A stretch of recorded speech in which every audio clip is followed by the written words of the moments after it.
Hi friends, Albuquerque అనేది 2-3 సార్లు మంచిగా కడిగేసుకోవాలి. కడిగి ఆరబెట్టుకోని తర్వాత బాగా మంచిగా అనేది తడి అనేది వెళ్ళిపోతుంది.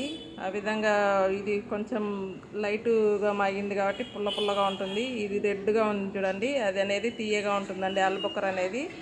వెండిది కానీ వెండి కూడా దొరుకుతాయి. ఇవి పచ్చిగా ఆల్బుకర్ అండి. మనకు జలుబు చేసినప్పుడు కానీ జ్వరం వచ్చినప్పుడు కానీ మంచిగా నోటికి అనేది ఇటు ఉంటుంది. బాగా సి విటమిన్ ఉంటుంది కాబట్టి ఈ విధంగా మనం తీసుకుంటే కన్నా మన హెల్త్కి కూడా చాలా మంచిదండి. దీంట్లో అన్ని పోషకాలు ఉంటాయి కాబట్టి మంచిగా కట్ చేసుకో, ఆ విధంగా కడిగేసి తింటే కన్నా మంచిగా నోటికి అనేది ఇటు ఉంటుందండి.